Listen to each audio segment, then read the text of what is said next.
A Twitter war breaking out between two prominent voices on the left and the right. It all started with Rosie O'Donnell's suggestion that she would bribe lawmakers to vote against the tax bill. Ben Shapiro wasn't having it, saying that's a violation of federal law.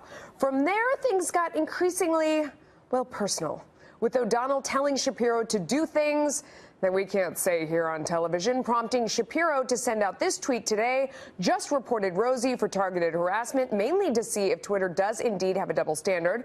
Everyone knows if Rosie were conservative, Twitter would suspend her in a hot second. So Twitter, put your money where your mouth is, #MeToo. Rosie replied simply, "Oh, Ben." Shapiro's response, "Rosie, all victims deserve to be believed." And the story doesn't end there. Joining us now in an exclusive interview, Ben Shapiro, editor-in-chief of the Daily Wire. Now, I know you just heard from Twitter. I want you to hold on to that for 1 second, just so we can make sure everybody's up to speed. Her original tweet, which I saw fly by too, where she says $2 million to Senator Susan Collins, Senator Jeff Flake, if they vote no. No, I will not kill Americans. That's what she tweeted. I don't know how this is killing Americans, but that's okay. For the sour rich, I think it was supposed to say super, but she was impaired in some way while doing this, probably with her fingers. DM me, Susan, DM me, Jeff. You responded that if Trump orders Sessions to investigate Rosie, he will be carved into Rushmore by Friday, which I thought was a pretty good burn. But what inspired you to pile on this mess? Because it was already out of control. Well, I mean, it was obvious that she had actually violated, at least formally, 18 U.S.C. 210, 201, they can't bribe officials. Yeah, exactly. A specific provision of the U.S. Code, and in doing so, she had done this on Twitter, and so I sort of piled on a little bit, and she responded by essentially telling me to perform an anatomical act on her that certainly would fall under Me Too sexual harassment. So, but what was weird about it is that she told me to perform it on a male appendage of hers. Well, so that was. It was weird. Let's not get into that, because it was people could be having great dinner right now. I think that's probably smart, and so I responded by essentially saying that she was already a felon. There was no need to make herself into a homophobic sexual harasser as well.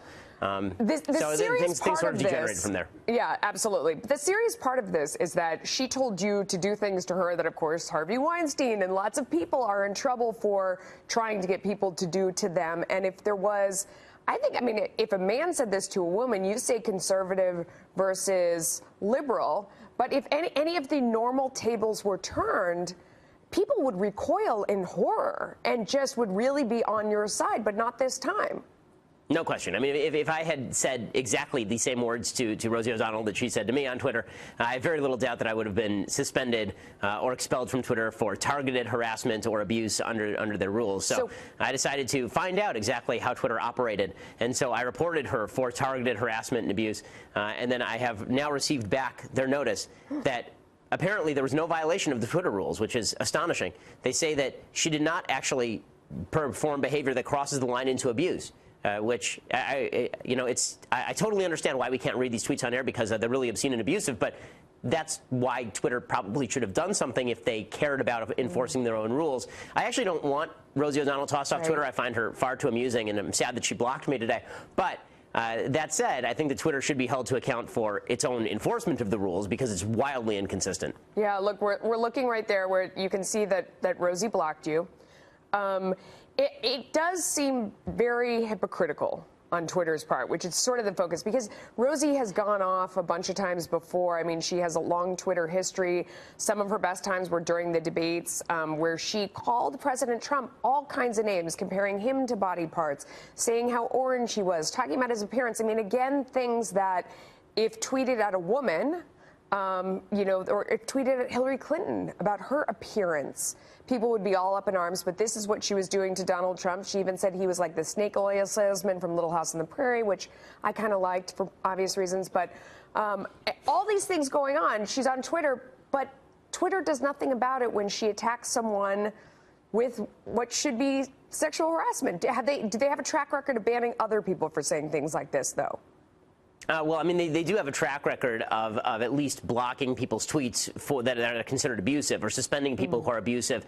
And they have a track record of going after people for political reasons as well. Again, their terms of service suggest that you are not allowed to issue tweets like this, but they have a rather arbitrary standard, obviously, for what they choose to enforce or not enforce. My guess is that they didn't want to open the can of worms that would have necessitated opening in order to take any action against Rosie O'Donnell for suggesting that I do certain things to her, which is horrifying. I'm still stuck on the fact that she seemed very sincere in the fact when she went on originally and she tweeted long tweets about exactly how much money she wanted to give for them to vote no and DM me. And I mean, she sounded very serious. So I don't know. There's a lot of debate right now about whether or not that's a violation of the law since it was on Twitter. We'll see. Ben Shapiro, hat tip to you, my friend. Thank you for coming on. Good to see you. Thanks. Yesterday, as I said, Nikki Haley acting as my spirit animal. And she was at the UN. The UN votes 128-9 against the United States moving our embassy to Jerusalem, to which we say, go to hell. Who cares what you have to say? Why in the world would I care that Yemen doesn't want us to move our embassy to Jerusalem? Like, Yemen can kiss our ass. Who cares? Answer, no one. No one. Okay, and Nikki Haley made that pretty clear. She basically looked at the entire UN and she said, guys, you think I'm standing here, like, caring about what you guys have to say? Welcome to America. Nikki Haley doing yeoman's work over at the UN. It's always weird. Whenever people speak at the UN, it looks like they're speaking in the bathroom at a Macy's. But in any case, here's Nikki Haley really bashing people about the head. The United States is by far the single largest contributor to the United Nations and its agencies. When a nation is singled out for attack in this organization, that nation is disrespected. What's more, that nation is asked to pay for the privilege of being disrespected. The United States will remember this day in which it was singled out for attack in the General Assembly for the very act of exercising our right as a sovereign nation. We will remember it when we are called upon to once again make the world's largest contribution to the United Nations. And we will remember it when so many countries come calling on us, as they so often do, to pay even more and to use our influence for their benefit. Cut them off. Cut them off. Cut them off. Okay, none of these countries that are voting against the United States ought to take their foreign aid for granted. Now, there are two types of foreign aid that the United States grants. It represents foreign aid, by the way, about 1% of the American federal budget every year. What's breaking the bank is not foreign aid, but we can use this as a tool. You know, we give like $100 million to Zimbabwe every year, like in human and development aid, in health and development aid. We give, it says like $135 million every year to Zimbabwe, which was until 5 minutes ago run by Robert Mugabe, one of the worst people on planet Earth.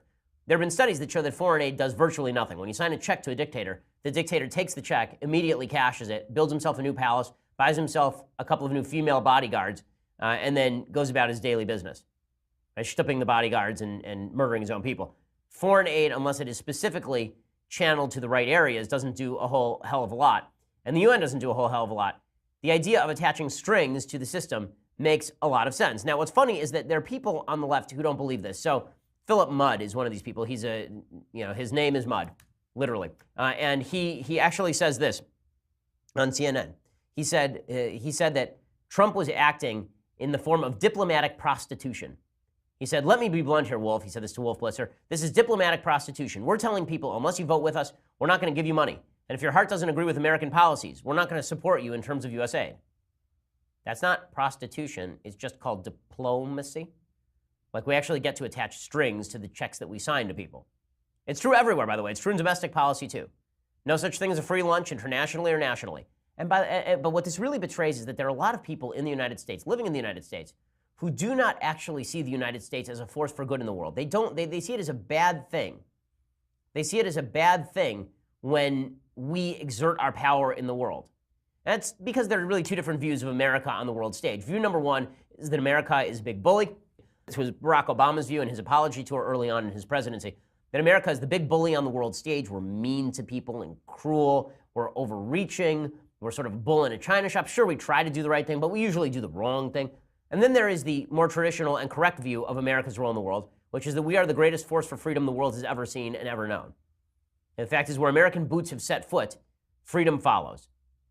I'm not going to talk about whether we should have been in every war that we've been in, but where America was present, there was freedom, and where America was removed, the freedom went away.